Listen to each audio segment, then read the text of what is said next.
Good morning. This is Thursday, and we're going to start math with a warm-up. Taking a look at the item here, explain the difference between these two expressions. And you have 8 plus r plus r plus r, and then you have 8 plus r times r times r. You're going to think about this first before you talk and share with your partner. And you're going to think about what is the difference, or is there a difference? Are they the same? And then you're going to use the sentence frame here. My partner and I have, and you're going to fill in decided, concurred, agreed, whatever you want, that the difference is, and then explain what that difference is. So the first minute, you're going to be thinking about what your answer would be. You're not talking yet. At the end of that minute, you're going to share your ideas with your partner, and then we're going to call on some individuals to share your thinking. So here we go. This first minute is thinking quietly.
And stop. Now, you're going to discuss this with the person next to you, and you're going to decide if there is a difference, what that difference is, or if there's not a difference. And 1 minute to share your ideas, and then I'm going to call on individuals, and you're going to share out loud what you think the correct answer is. So now, this 1 minute, there should be talking and collaborating, but it should be about the math. Ready and go.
And time.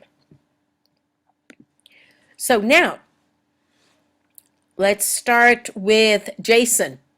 Share your ideas of what you and your partner talked about.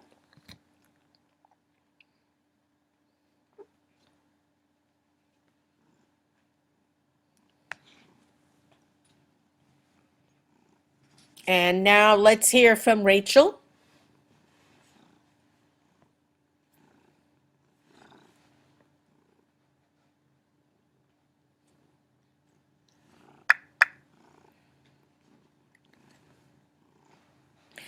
And for our last person, let's hear from Ashley.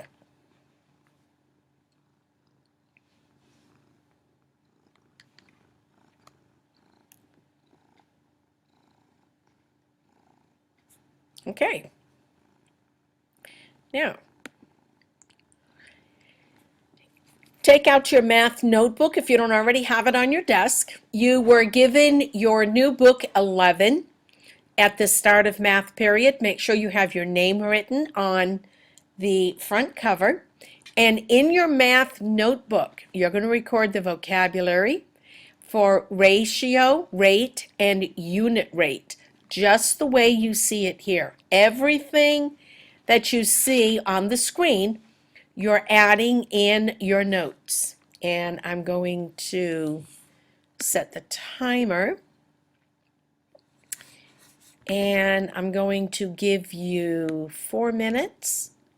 That should be more than enough time if you are paying attention to what you need to write and recording this. If you finish before the end of 4 minutes, just sit quietly and go.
And we're going to be moving on. Hopefully you have all of this recorded.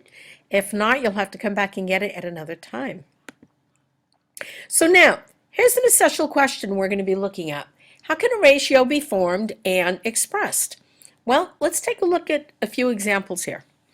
A basket of fruit contains 6 apples, 4 bananas, and 3 oranges. Show the comparison of these fruits in a ratio. Remember, a ratio, you're comparing two things. A ratio can be written in 3 different forms. Now, in your Math Links book, it's going to show you the fraction, and it's going to show you using the colon.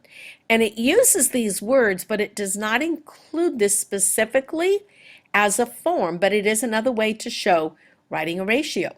So if I want to compare apples to bananas, I take a look. I've got 6 apples and I have 4 bananas. And when you are reading a comparison, whatever you have first is your numerator. Whatever comes second is your denominator if you're writing it as a fraction. If you're using a colon, the word that or the item that you have first comes before, the item you have second comes after. And if you use the word to, you're comparing apples to bananas. So 3 different ways to write a ratio. Now, a basket of fruit contains 6 apples, 4 bananas, and 3 oranges. Write ratios for the following examples. I want you to write this in your notes. You can draw the columns if you want, but this is not an art lesson, so do not spend a lot of time in trying to draw perfect columns. Include this chart and include fraction, colon, and using to, and then your 4 ways to write the ratio. Apples to oranges, oranges to bananas, bananas to apples, and apples to total fruit. Okay, you have 2 minutes to put this in your notes. So stop the video here, and in 2 minutes, come back to the video and we're going to continue. When you write this chart, don't just create the chart and sit there. Write how you're going to compare that. So you're going to compare apples to oranges for your first one, oranges to bananas for your second, bananas to apples for your third, and apples to total fruit. Now, if you're comparing total fruit, that means you're going to add how many apples, bananas, and oranges you have all together. Okay, so 2 minutes to copy this down, and then also put how you would write the ratio for those items as a fraction, a colon, and using to. Okay, stop the video and go.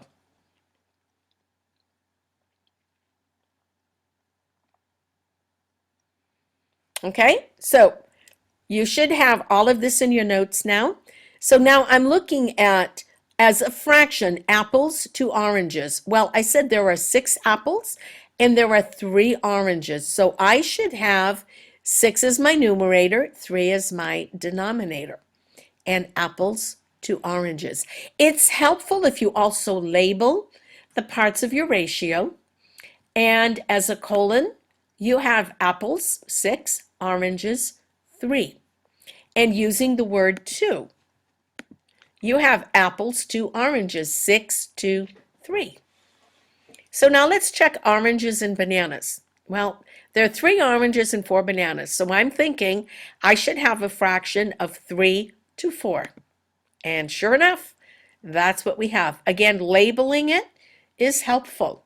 As a colon, 3 colon 4. Yep, there it is. And using the word to, I should have 3 to 4. Awesome. Bananas to apples. Well, there's 4 bananas, there's 6 apples. So I should have 4 to 6. And sure enough, 4 to 6. With a colon, it should be 4 colon 6. Sure is. And using the word to, I should have 4, the word to, and 6, and sure enough, there it is. Apples to total fruit. Well, let me see, if there's 6 apples, 4 bananas, and 3 oranges, that should be a total of 13. There's 6 apples, so I should have 6 to 13, and that's exactly what I have. For my second column, it should be 6 colon 13, and it most certainly is. And the last one should be 6, the word 2, and 13, and that's what's there. Nice. Okay, now, what if the ratio is not in lowest terms? So in your notes, I want you to include the information that you see here. Write the ratio in lowest terms. Write the word problem that you have here. Write it as a fraction. And then we're going to see what that would look like in lowest terms. Also, put it in lowest terms. Okay? So pause the video here. Take about 3 minutes to write this down, and then also put your fraction in lowest terms, and then at the end of 3 minutes, come back to the video and we'll see how you did. Okay?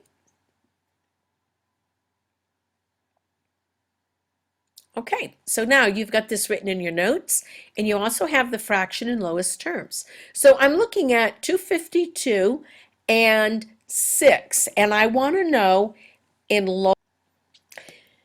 So let's check and see if my answer is correct. And I'm going to reduce using 6, or 6 over 6, the big one, and I would get 43 to 1. So there are 225 students in the 6th grade, 9 teachers. The ratio of students to teachers in simplest form is 43 to 1. Nice.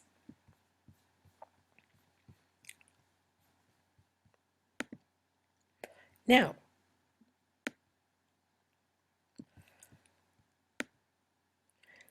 we're going to take a look at, tell whether the wallet size photo or the portrait size has a greater ratio of width to length. So I want to compare the wallet size and the portrait size, these two. And I want to compare width to length and width to length. And I want to know which one would be a greater ratio. So here I have wallet width to length, portrait width to length, and we're going to take a look at the numerator and the denominator, and see if we can come up with an answer of which we think would be better. Okay, and 3.5 or 3 5/10 to 5, I can't change, but 8 to 10, I can. And I can put this in lowest terms. It's going to be 4 to 5. So which one would have the greatest length? And it would be the portrait.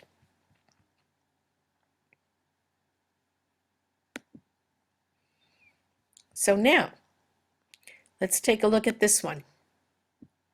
Whose DVD collection has the greatest ratio of comedy movies to adventure movies? And look at your chart. You can see Yolanda and you can see Joseph and the amounts that they have. So in your math notebook, go ahead and write down the problem that you see here. You don't have to create the chart, but write down Joseph and his ratios and Yolanda and her ratios, and then rewrite them with a common denominator so that you can compare them. Just like you would write or find a common denominator with fractions, you're going to do the same thing with ratios. So take about 2 minutes and rewrite this. Work with the person next to you, discuss it, see if you're in agreement, and pause the video here. And then in 2 minutes, you're going to come back in and we're going to see how you did. Okay, go.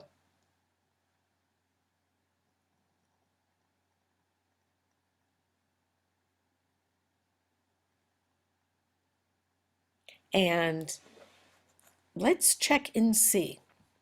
What do you think the common denominator would be for 3 and 5? I'm thinking it's probably going to be 15.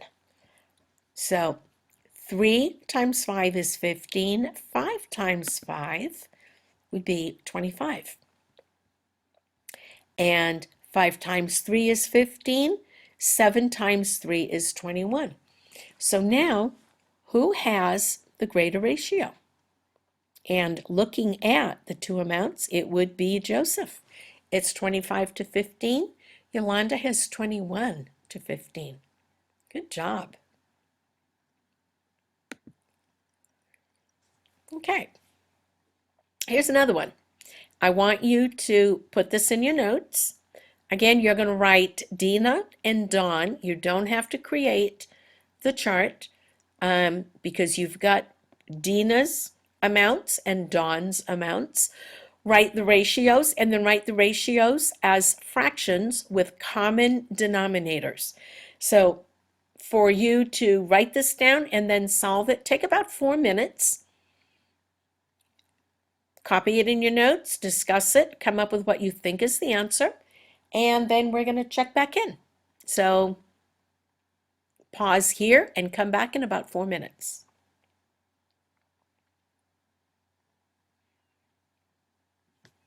All right, so let's check and see what you think this should be. I'm looking at 24 and 36. What do you think the common denominator would be for that? What were some of your guesses?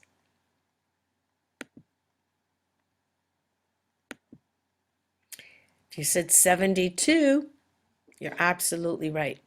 24 times 3 is 72. 10 times 3 is 30. 36 times 2 is 72. 18 times 2 is 36. So who has the greater ratio of peanuts to nuts? And that would be Dawn at 36 to 72. Okay, good job.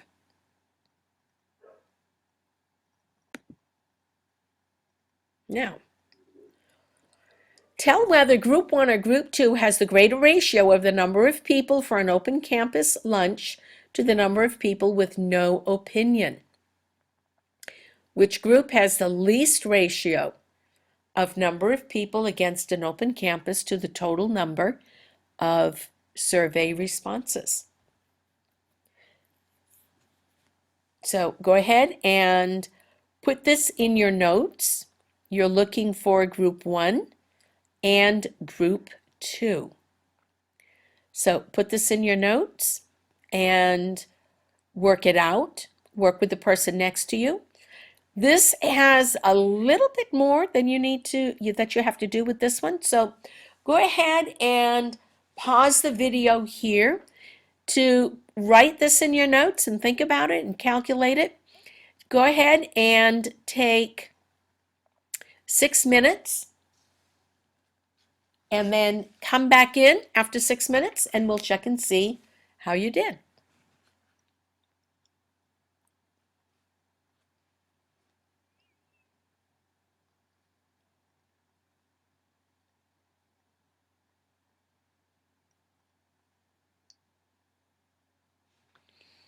Okay. And let's check and see. You have 5 and you have 6 as your denominators. You need to find a common denominator. And if you were saying 30, perfect. Your big 1 that you're going to use, 5 times 6 is 30, 9 times 6 is 54. 6 times 5 is 30, 10 times 5 is 50. So for Group 1, you have 54, 4, and 50.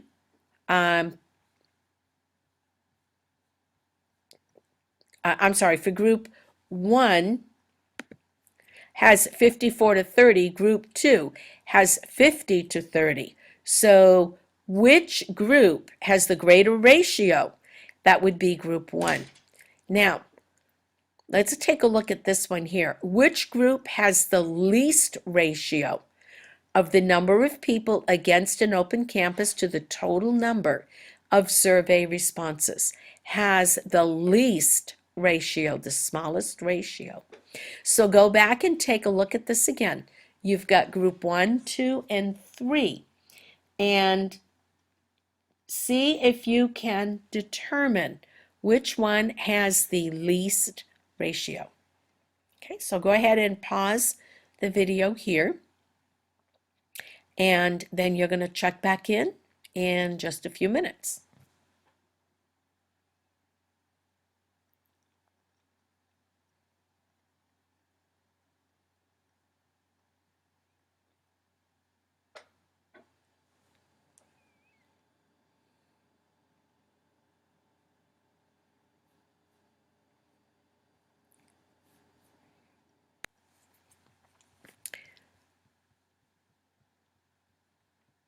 Okay, let's try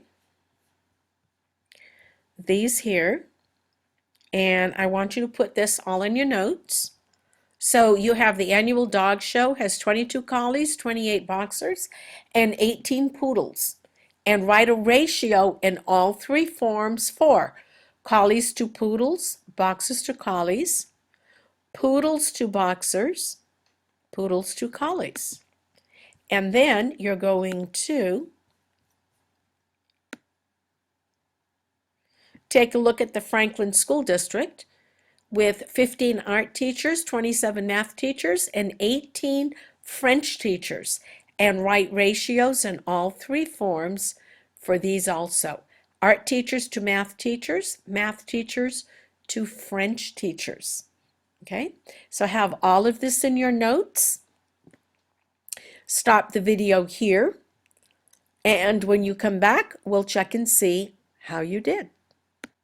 Okay, so check and see the responses here to what you have in your paper and see how you did. If you got these correct, or if you need to make some, if you need to erase and fix some of what you did, go ahead and do that.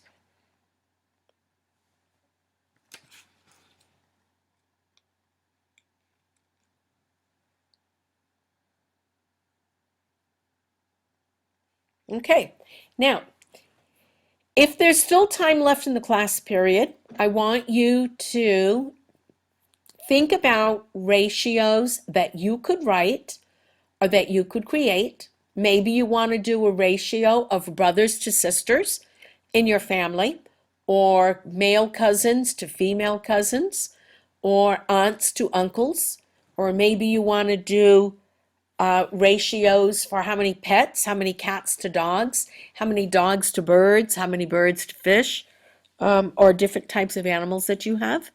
Or maybe you want to do types of music CDs that you have in different categories.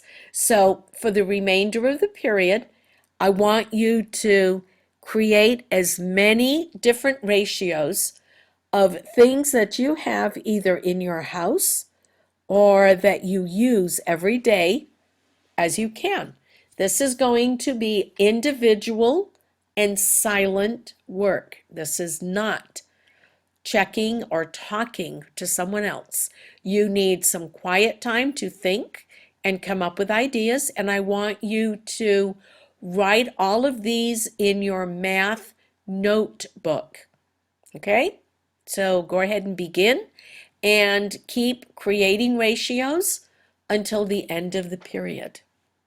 Tomorrow you're going to have a quiz on ratios and different types of ratios and writing ratios and putting ratios in lowest terms. So if you think about what you've done with fractions, you should have a pretty easy time with it. Okay? Good luck.